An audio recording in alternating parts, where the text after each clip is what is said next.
A quick video on how to set up a header or a combine for the Yanks. It's a header here in Australia. How to set up a header for anyone. I'm getting questions already this year, as I do most years, about, I'm having rotor loss issues, I'm having arthropod issues. They're the two I've heard today. Few other different ones. I thought I'd just do a quick overview of a header and basically how it works and everything else. So here it is.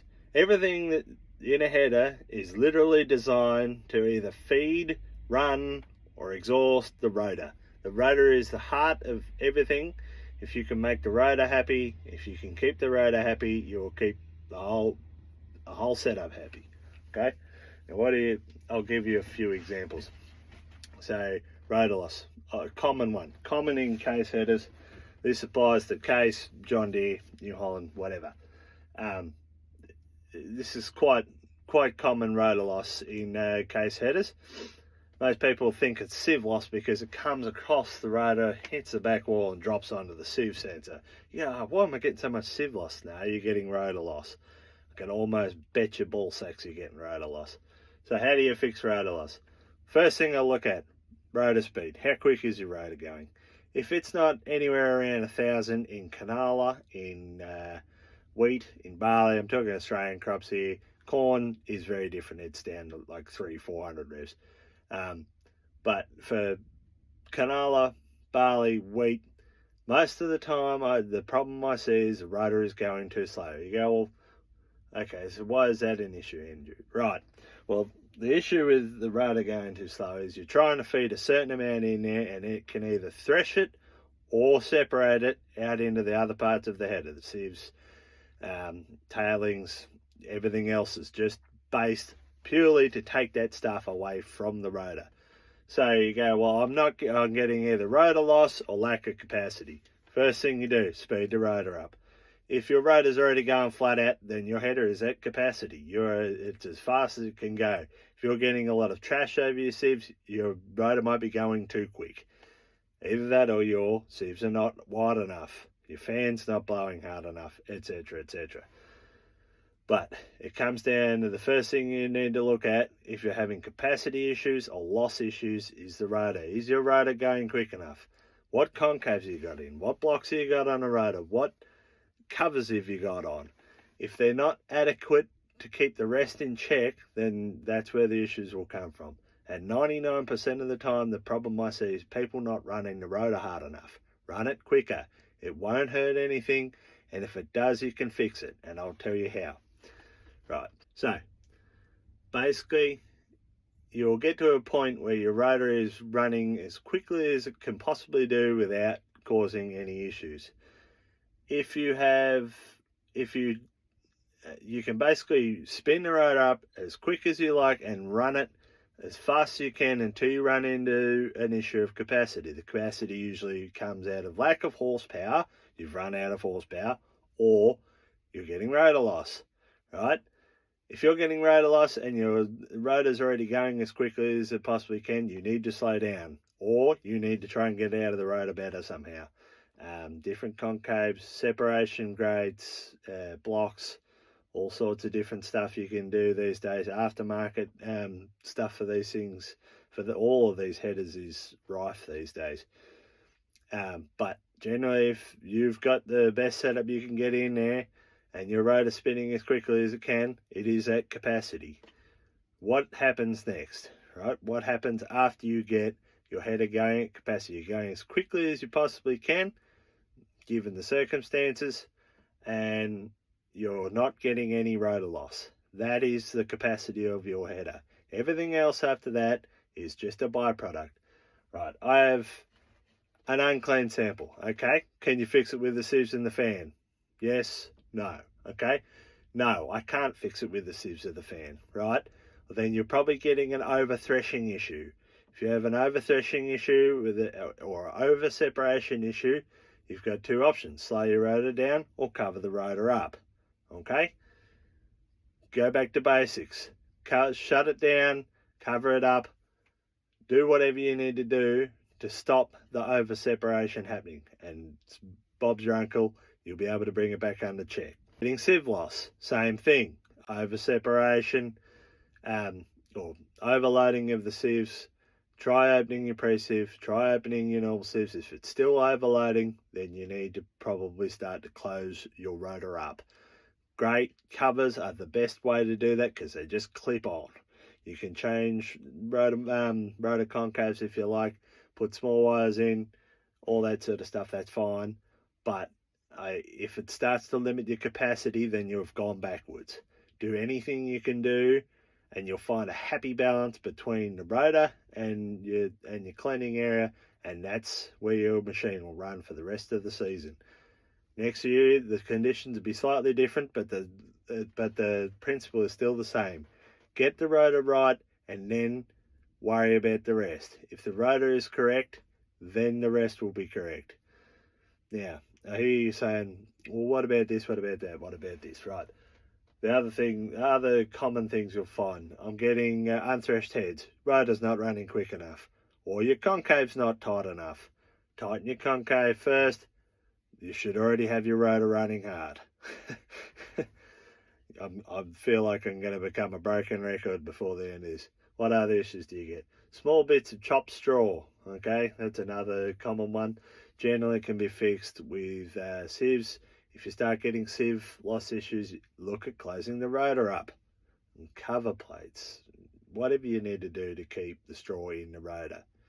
If you get to the point where you might actually start to go backwards in capacity from your rotor because you're trying to chase another issue. I hear people saying, well, what about the front? The front is there literally just to feed the rotor. If you can keep the thing moving forward and you can keep that rotor at capacity, the front has done its job, sorry.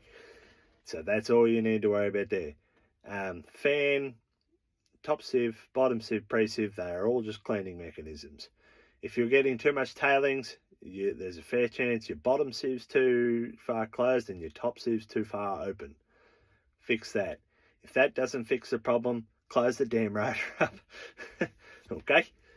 If you're getting over separation, try opening your concave up. Concave close, open it up. That's the easy way. For the blokes running the red headers, slow your rotor vanes down. It's not an issue when you're not at capacity or high capacity or getting rotor loss, but as soon as you get into a situation when you're pushing that header, the slower the vanes are, the more it will sit in there and work its way out. And that is a good thing. If you're in green ropey straw, then okay, you're going to have to work towards something else. Because in green ropey straw, you generally find that the stuff tends to come out more whole. There's a bit of a difference there between overripe and underripe crop, and you just need to get the happy balance between the rotor and the sieves to get the required result. See this one quite often. People running canola settings in red headers or even green headers, 700 RPM on a rotor. It's a curse. It's a curse, I'm telling you. Run the rotor quicker, up to 1,000. Any more than 1,000, you don't seem to see much more benefit from spinning them any quicker in canola. Run it up to 1,000, push the stick forward, load the rotor, get it loaded until you get rotor loss or you get some other issue pop up. Dirty sample can come out of this, but I've also seen a dirty sample get fixed by pushing more into the rotor and getting more rotor speed. Rotor speed is the key. Get it spinning up. The amount of people I see running a header at 700 RPM on the rotor in the best possible conditions, like green, nice crop, direct heading, yeah, 700's going to be probably okay to do the job. For anything else, feed it. Feed the fucking thing. Give it some fucking rotor revs. I've run 1,000 revs in Betty Canola for as long as I can remember. And there's no issue, no reason not to, provided it's not causing another issue downstream.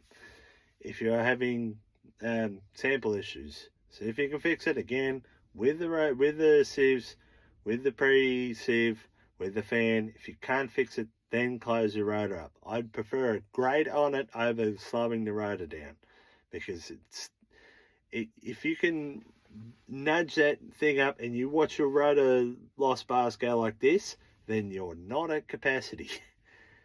Run the rotor harder, I beg of you. I also see in canola people running the rotor too quick but not pushing it hard enough. That will cause a sample issue. Push the stick forward until you start getting rotor loss or engine lack of horsepower. Those are the two things. If you're looking for rotor loss, you want to find rotor loss, then set just below it. That's where the best capacity will be. For years I dealt with red headers. For years they were over horsepowered and under rotored. They still are to this day. I've still got two of them. They're good for whatever capacity you can get out of them using this formula. Get the rotor right, get everything else set up after that. If you've got room to speed that rotor up, then do it. You will get more capacity every day of the week. Everything else after that is a byproduct. Any questions? Give me a comment. Restitch this, whatever you want to do. I will answer most videos and comments. If you disagree with anything, please do, but let's come with decent reasoning that makes logical sense for anything I've said. There's probably 100 things I'm going to miss, and I may make more videos. Make sure you get your hats. Harvest time means more hats. Merch links in bio. I have to add this, but I will add this as the last thing. Looking at sieve loss and rotor loss, you need to look on the ground. You need to look behind the combine. Do not trust your monitors. You need to set your monitors off what you see on the ground, and you need to be able to differentiate between how to pick rotor loss and sieve loss. Don't look at the loss monitor and go, oh, it's fine, because it's probably not. Particularly on the red ones. The green ones seem to have a slightly better loss monitoring system on them, or the X9 does anyway. Make sure that the loss you're getting is what you're actually getting. Make sure you find out whether you're getting rotor loss or sieve loss before you make any adjustments. That is like the numero uno job. Make sure that you know where the losses are coming from. Don't trust the monitor, ever.